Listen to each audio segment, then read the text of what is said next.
Senin siang, Presiden Joko Widodo bertemu dengan tiga bakal calon presiden, Anies Baswedan, Ganjar Pranowo, dan juga Prabowo Subianto.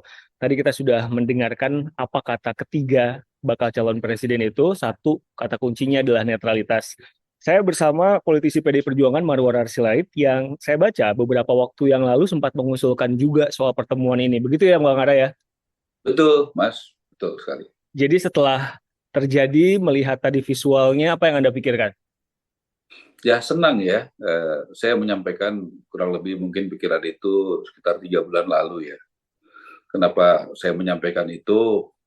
Menurut saya, politik Indonesia harus makin bermartabat, makin berbudaya, makin juga kita mementingkan rakyat ya, jangan elit dengan narasi-narasi uh, yang keras, yang kemudian menimbulkan kegaduhan, akhirnya nanti rakyat di bawah juga jadi terprovokasi, kemudian juga jadi ekonomi jadi tidak baik, bisnis jadi tidak baik, ya tentu ini sangat mengkhawatirkan kalau itu terjadi, Hmm.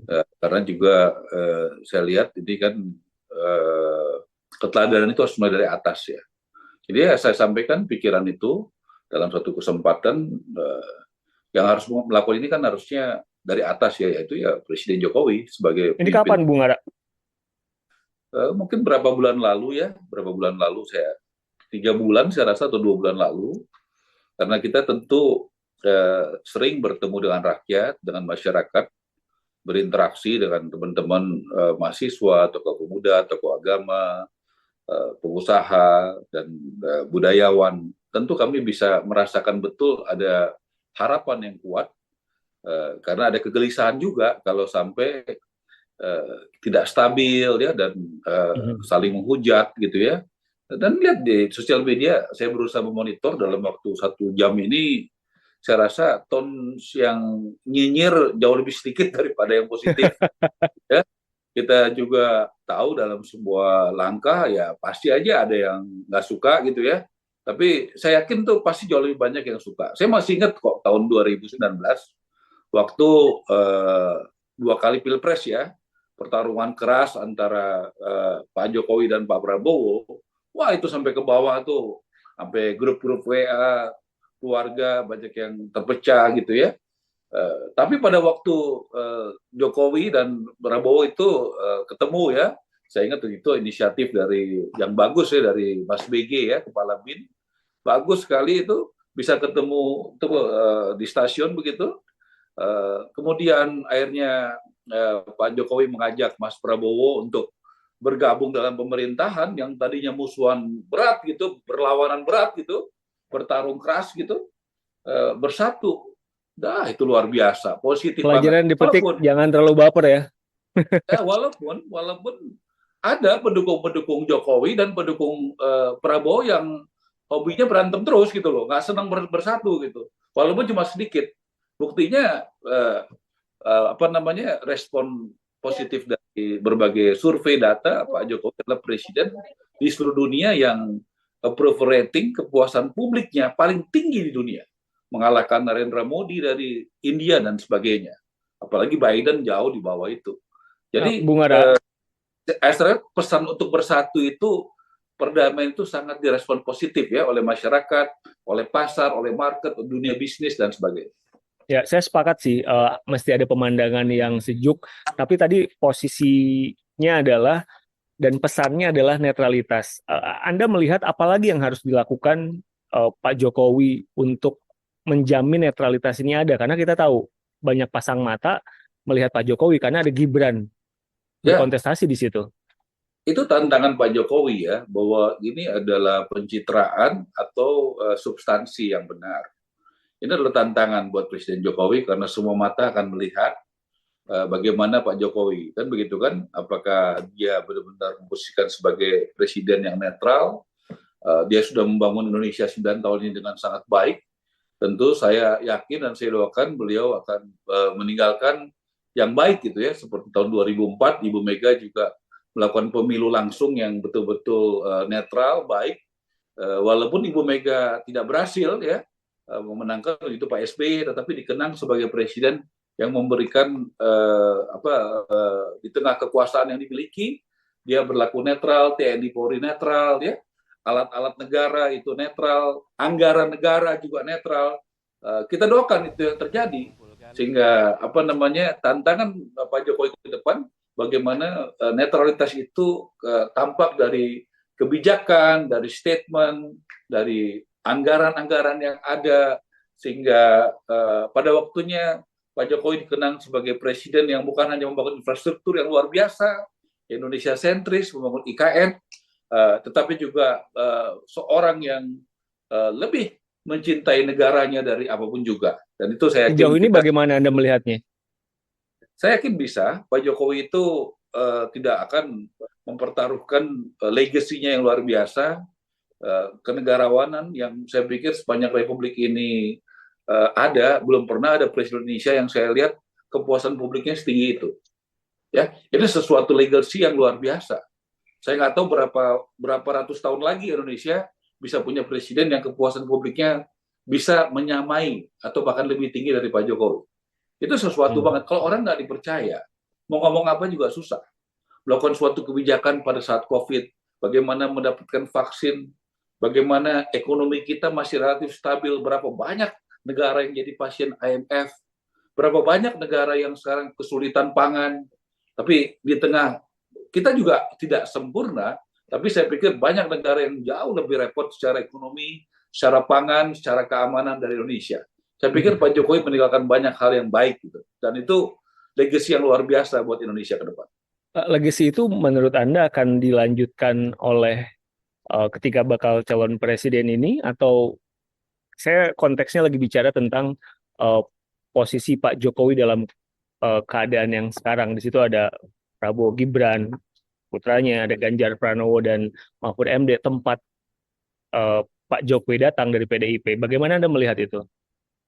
Saya berkawan dan mengenal dekat 3 calon presiden dan 3 calon wakil presiden. Mas Anies sering sekali dalam forum-forum ya berbicara soal demokrasi, soal politik, budaya bersama saya. Tahun 2012 Mas Anies dan saya, dan tahun 2014 mendukung Pak Jokowi untuk Gubernur Jakarta dan juga untuk Presiden tahun 2014. Kita berapa kali naik mobil sama-sama, satu mobil Pak Jokowi, Mas Anies sama saya. Jadi kita saling mengerti dan saling memahami. Sampai seperti itu. Caimin apalagi ya, sama-sama aktivis, beliau di PMI, saya di GMKI, ya di DPR juga merupakan kolega, beliau pernah jadi menteri. Saya pikir dia juga berapa kali berbicara dan saya yakin dia juga memiliki banyak hal-hal yang visioner untuk membangun bangsa ini. Pak Prabowo waktu tahun 2009, Mega Prabowo itu koalisi PD Perjuangan Gerindra, saya berapa kali ditugaskan PD Perjuangan untuk menemani Pak Prabowo, naik helikopter sama-sama, naik mobil sama-sama, ngobrol sama-sama, bersatu gitu. Jadi pernah kita menjadi koalisi yang sangat sangat erat. Kita juga kampanye sama-sama, merumuskan strategi sama-sama. Saya mengerti bagaimana karakter beliau dan itu merupakan suatu hal yang demokratis ya bagi saya, adik kandung saya aja ada di Gerindra. Menurut saya politik dan keluarga itu 2 hal yang berbeda ya. Jadi bisa saja pilihan-pilihan politik itu berbeda. Saya kasih contoh Ibu Mega dan Ibu Rahmawati aja, satu bapak Bung Karno, satu ibu Fatmawati, tapi partainya beda. Dan itu kita hormati, itulah demokrasi. Kemudian kalau saya mau menyelesaikan, kemudian kalau Gibran, saya yakin berapa kali saya bikin bersama-sama, pernah saya buat pertandingan basket di Solo, Mas Gibran datang ya dengan Yan Etes, memberikan semangat, berapa kali juga ngobrol. Saya pikir tantangan dia adalah menunjukkan bahwa Mas Gibran adalah anak muda yang memang layak, yang pantas, bukan karena bapaknya, bukan karena presiden, tapi karena karakter dia, karena prestasi dia. Saya pikir dia memiliki motivasi yang kuat untuk itu, dan saya tahu betul anak itu punya pendirian yang kuat, yang keras, dan saya tahu juga bapaknya nggak bisa ngatur-ngatur dia. Itu saya tahu betul. Oh gitu. Ya. Betul ya. Pak Jokowi nggak bisa ngatur-ngatur Mas Gibran. Mungkin kalau orang yang ada di sekitaran Pak Jokowi memahami itu. Bukan berarti anak kita bisa atur loh. Banyak anak yang tidak bisa diatur dan nurut-nurut. Dan saya pikir Gibran punya karakter itu yang sangat-sangat kuat. Percayalah sama saya. Ya. Jadi Kemudian kalau maksud Bang Ara lagi, adalah ini kemauannya Mas Gibran aja gitu, tidak ada Pak Jokowi di balik itu. oh pasti. Karena Gibran orang yang sangat independen, sangat berani, sangat punya karakter yang tidak bisa diatur-atur, disuruh-suruh. Kalau orang yang ada di lingkaran Pak Jokowi, mengerti Gibran, mengerti Pak Jokowi, pasti sependapat dengan saya. Kecuali kalau ngertinya tanggung-tanggung ya. Kalau ngertinya cuma tanggung-tanggung atau klaim, pasti nggak ngerti itu. Jangan pikir loh, anak itu bisa diatur oleh semua orang tuanya. Karena kalau salah-salah zaman sekarang, anak itu harus ditreatment sebagai kawan, kadang sebagai adik. Ya, banyak orang-orang hebat tuh gagal berhubungan sama anaknya. Karena pakai cara-cara mengatur-ngatur, mendikte, banyak sekali contohnya di Indonesia ini. Bahkan anak-anak elit bangsa ini, banyak yang saya tahu persis bisa nggak cocok sama anaknya, karena pakai treatment begitu, bisa ngatur-ngatur anaknya, dia hanya mau dimengerti karena orang tuanya mungkin membiayai dan sebagainya lebih tua, tapi dia juga mesti menghormati, kadang sebagai kawan, kadang sebagai adik. Itu yang nomor dua. Yang nomor tiga, Mas Ganjar sama-sama di DPR. Membongkar kasus Bank Senturi tahun 2009 sama-sama. Ya, mungkin tahun 2009 saya lebih terkenal dari Mas Ganjar ya. Iya. Bank Senturi. Kira-kira gitulah caranya ya. Ya, Ya, dua kali pilgub saya selalu mendukung Mas Ganjar ya. Dan saya tahu lebih kurangnya Ganjar saya ngerti lah ya. Yang penting Ganjar tuanku rakyat, tuanku bukan oligarki, itu Mas Ganjar buktikan, itu aja. Jangan bisa dibukti oleh siapapun juga. Kemudian wakilnya Pak Mahfud orang yang sangat saya hormati, sangat dekat dengan orang tua saya Pak Sabam Sirait. Pak Mahfud adalah pendekar di bidang hukum, ya, orang yang punya begitu banyak pengalaman legislatif, eksekutif, yudikatif, ya, orang yang sangat independen, ya, dan saya sangat respect sama beliau, orang yang menurut saya bisa memberikan kepastian hukum bagi Indonesia ke depan.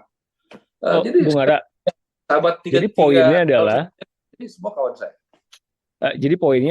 banyak orang bertanya gini, jadi Pak Jokowi ini kemana kakinya? Di situ ada anaknya. Tadi Muhaimin Iskandar saat pertemuan komentar, semoga saja adil pun itu pada anaknya. Sementara Pak Jokowi adalah dari PDIP gitu kan. Jadi pertanyaannya gitu, kalau bisa lebih tajam lagi, jadi Pak Jokowi ini ada di mana posisinya? Pak Jokowi mengatakan dia mendoakan anaknya. Semua orang tua akan mendoakan anaknya. Bahkan pilihan yang kita tidak setujui. Pilihan anak saya punya anak dua, Joshua dan Amaris. Kadang pilihannya, masa depannya, langkah-langkahnya saya nggak setuju. Tapi pada saat dia sudah beranjak dewasa, saya hanya mengatakan, Papa tidak setuju karena begini-begini. Tapi silakan kau putuskan. Kalau dalam keyakinan kami berhikmat, berdoa, supaya kamu ambil keputusan yang tepat. Dan yakinkan itu tidak melanggar aturan, dan kau jalankan dengan benar untuk kepentingan bangsa dan negara. Karena kami memang dalam tradisi keluarga politik yang kuat, ya. Bapak saya pendiri PDI, sudah 6 kali DPR, 2 kali DPA, 2 kali DPD. Saya juga pernah 3 kali jadi anggota DPR, jadi kami dalam tradisi berpolitik yang kuat di negara ini, kira-kira 50 tahun begitu. Jadi itu biasa terjadi. Saya kasih contoh, bapak saya pendiri PDI, adik saya adalah dari Gerindra. Bung Karno punya anak Ibu Mega dan Rahmawati, yang satu PDI, yang satu dulu pelopor, yang satu dulu berada di luar pemerintahan, yang satu bersama Pak SBY. Saya pikir itulah Indonesia. Politik itu bukan keluarga. Jadi kalau kita melihat sekarang Gibran begini, kemudian Pak Jokowinya kader PDI, kemudian Kaisang adalah PSI, menurut saya itulah yang benar. Kalau justru itu menurut saya bukan dinasti. Kalau dinasti itu ke bawahnya dipaksakan, walaupun tidak cocok harus satu partai. Itu menurut saya pemahaman dinasti yang tidak benar. Tapi justru kalau tidak dinasti, dia boleh memilih partai sesuai dengan hatinya. Bagaimana memilih partai harus sesuai dengan perintah orang tuanya, menurut saya justru itulah dinasti. Dia harus ada dari hatinya. Ideologi dan keluarga dua hal yang berbeda. Tadi contohnya keluarga saya dan keluarga Ibu Megawati. Jadi ada dua kaki dong Pak Jokowi. Maksudnya? Mas Gibran maju dengan Pak Prabowo, sementara Pak Jokowi ada di PDIP. Nah, saya juga mau nyoroti ini. Pak Hasto sempat bilang PDI Perjuangan saat ini dalam suasana sedih, luka hati yang perih dan berpasrah pada Tuhan dan rakyat Indonesia atas apa yang terjadi saat ini. Bagaimana, apa yang ingin coba dikatakan oleh Pak Hasto dan PDIP? Ya, saya mengatakan bahwa tadi kalau Pak Jokowi punya anak satu di PSI, ada yang di PD Perjuangan, eh, menurut saya politik itu, eh, ideologi itu bukan soal keluarga. Dia harus keyakinan pribadi. Tadi saya sudah kasih contoh bagaimana di keluarga saya. Bapak saya pendiri PDI. Bagaimana di keluarga Ibu Megawati. Bagaimana Ibu Megawati dan Ibu Rahmawati almarhumah. Saya pikir itu adalah contoh yang baik. Justru kalau kita memaksakan anak kita dan keluarga kita harus satu partai, menurut saya itu tidak demokratis. Justru itulah dinasti. Hmm. Agak Soal beda tadi saya dengan Anda. agak beda. Demokrasi itu tidak bisa dipaksakan. Even bahkan satu keluarga pun, ya bahkan satu keluarga pun tidak bisa dipaksakan. Harus demokrasi. Demokrasi itu dimulai dari rumah. Pendidikan yang paling penting itu bagi saya bukan di sekolah, tapi di rumah. Karena tiap hari kita menanamkan value-value yang baik, yang benar termasuk dengan demokrasi. Kalau anak kita punya pandangan ideologi yang dia yakini benar, wah banyak loh anak-anak yang tidak punya keyakinan. Tidak punya, dia hanya nurut, hanya terima. Karena dari dulu kakeknya, ibunya, nurut aja begitu. Wah, bagi saya itu bukan sesuatu yang benar. Jadi yang mau Anda bilang adalah apa yang dilakukan Mas Gibran sekarang itu di luar kuasa atau tangan Pak Jokowi gitu. Yang mau Anda bilang kan gitu ya? Yang saya mau bilang adalah ideologi, pilihan politik, Ya. dan keluarga itu, hubungan keluarga adalah dua hal yang berbeda. Saya kasih contoh tadi bagaimana keluarga Hmm. Bapak saya pendiri PDI tahun 73. PDI itu didirikan oleh 5 partai, ada PNI, Partai Nasional Indonesia, ada Parkindo, Partai Kristen Indonesia, Partai Katolik, ada IPKI, ada Murga. Tahun 73. Itulah 5 deklarator, termasuk satu orang tua saya. Nah, saya mau kasih contoh dalam perjalanan waktu, ya, kemudian menjadi PDI Perjuangan. Ya, kita berjuang bersama-sama dengan Mbak Mega menghadapi Orde Baru. Nah, kemudian dalam berdiskusi di keluarga, adik saya masuk Gerindra, dihormati oleh bapak saya. Saya kasih contoh keluarga Mbak Mega tadi. Satu bapak, namanya Bung Karno. Satu ibu, namanya Fatmawati. Dihormatin. Ibu Mega adalah ketua umum PDI Perjuangan, ya. Kemudian juga Ibu Rahmawati dulu partai pelopor dan ada di dalam hubungan yang sangat dalam dengan pemerintah SBY, Ibu Mega ada di luar pemerintahan. Kita nggak pakai istilah oposisi karena tidak ada oposisi. Nah, itu kita hormati, itu contoh yang baik. Artinya, dalam satu keluarga itu ada demokrasi, ada pilihan yang bebas untuk memilih politik. Karena ini bukan pilihan keluarga, jangan jadi partai keluarga. Malah rusak kalau jadi partai keluarga, itu namanya partai dinasti. Kan katanya menolak dinasti, itulah dinasti. Nah, Ibu Mega, keluarganya, dan keluarga Sabam Sirait sudah memberikan contoh menurut saya yang baik dan benar. Jadi jangan gagal paham soal dinasti itu. Nah, gimana Anda menggambarkan hubungan Pak Jokowi dengan PDIP sekarang? Kalau yang saya pahami, ya, sangat dalam dan sangat panjang, ya, sangat dalam dan sangat panjang, ya. Bagaimana PD Perjuangan, Ibu Mega, Pilpres 2 kali, 2004, ya, bersama Pak Hasim, 2009 sama Pak Prabowo belum berhasil. 2014, Ibu Mega memiliki hak prerogatif. Hak prerogatif yang diberikan Kongres. Kongres forum tertinggi partai. Dan di situ Ibu Mega bisa memilih siapa saja, termasuk dirinya sendiri. Waktu itu banyak juga yang mendorong untuk Ibu Mega maju. Tapi Ibu Mega, saya masih ingat kata yang luar biasa, dengan mata hati memilih Mas Jokowi sebagai calon presiden. Dan berhasil dan menang. Ya, jadi itu dia bisa memilih dirinya sendiri. 2019, Mbak Puan, siapa yang nggak tahu Mbak Puan mau maju? Ya kan? Dan 2024, ya kan? Siapa yang nggak tahu? Tapi Mbak Mega bisa memilih Mas Ganjar. Saya rasa tidak ada yang dipaksakan. Saya yakin juga kalau Mbak Mega sebagai Ketua Umum PDI Perjuangan menilai dukungan publik tinggi sama Mbak Puan tahun 2024 yang akan datang ini, dia juga tidak akan ragu-ragu akan memilih Mbak Puan. Kalau Masalahnya dia sekarang, sebenarnya loh, Masalahnya dia yakin waktu diambil keputusan kurang lebih 6 bulan lalu, dukungan publik, harapan rakyat, dan dari ideologi adanya sama Mas Ganjar. Makanya dia pilih Mas Ganjar, bukan pilih Mbak Puan. Nah, disitulah negarawan daripada Mbak Mega yang tidak mementingkan soal keluarga, tapi keputusan politik yang ideologis dan objektif. Nah, itu juga, tapi apakah pertanyaannya kemudian, kalau waktu itu Mbak Puan setengah tahun lalu surveinya bagus, datanya bagus, dinilainya Mbak Mega sudah siap, saya yakin Mbak Mega nggak ragu-ragu akan memilih calon presiden PD Perjuangan Mbak Puan. Itu menurut saya. Itu negarawannya Bu Mega. Kami, Nah, kalau misalkan konteksnya sekarang, hubungannya tadi Anda bilang dalam dan panjang. Tapi kalau sekarang banyak orang berpikiran bahwa hubungan Pak Jokowi dengan PDIP itu renggang. Ini Pak Hasto baru bilang nih, namun kami ditinggalkan oleh Jokowi dan keluarga. ya, hubungan yang panjang, yang dalam, itu juga bisa ada perbedaan. Perbedaan itu bagian dari demokrasi. Dan dalam perbedaan itu karena dasarnya hubungan yang dalam yang kuat.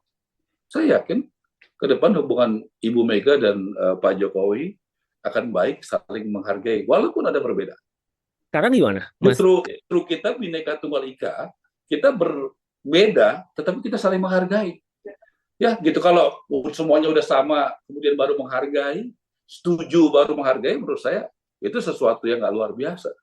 Yang luar biasa itu dalam suatu hal yang berbeda, kita masih bisa respect dengan pilihan dan bagaimana dengan keyakinan kita masing-masing. Itu menurut saya sesuatu yang luar biasa. Bung Ara, saya tuh menangkap dari apa yang Pak Hasto bilang, PDIP itu ngerasa dihianati oleh Pak Jokowi. Tadi saya udah jawab pendapat saya begitu. Kalau Mas Hasto berpendapat begitu, saya menghormati pendapat dia begitu, tapi itulah pendapat saya. Oke, di luar itu semua, terakhir kita sama-sama happy ya, pemandangan hari ini terjadi. Ke depan apa nih supaya kesannya kan nggak cuma omdo aja gitu, netralitas itu ada. Apa yang menurut Anda mesti ditunjukkan lebih gitu? Tadi saya sudah katakan bagaimana Pak Jokowi sebagai presiden panglima tertinggi, bagaimana TNI harus netral, bagaimana polisi harus netral, bagaimana BIN harus netral, ya, bagaimana kejaksaan harus netral, bagaimana semuanya harus netral. Itu tentu orang akan lihat netral nggak. Sekarang udah zamannya sosial media, bisa kelihatan bagaimana anggaran-anggaran negara APBN itu digunakan untuk kepentingan bangsa, bukan untuk kepentingan politik, mementingkan partai tertentu atau capres dan cawapres tertentu. Nah, di situ peranan media sangat penting sebagai pilar demokrasi. Bagaimana media juga bisa melihat, benar nggak begitu? Dan ini adalah partai yang cukup banyak dalam koalisi Pak Jokowi. Silakan lihat semua partai, banyak menteri dari partai-partai. Awasi, ya, bagaimana menteri-menteri itu, bagaimana anggaran mereka, bagaimana gubernur, bupati, wali kota, apakah mereka sudah melakukan itu dengan benar.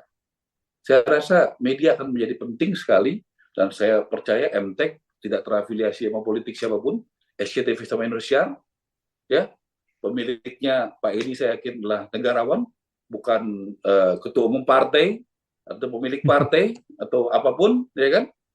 Jadi bisa diharapkan banyak untuk bisa, mungkin boleh bikin program bagaimana memantau netralitas gubernur, bupati, wali kota, presiden, TNI, Polri, BIN, Kejaksaan, KPK dalam politik 2024 ini.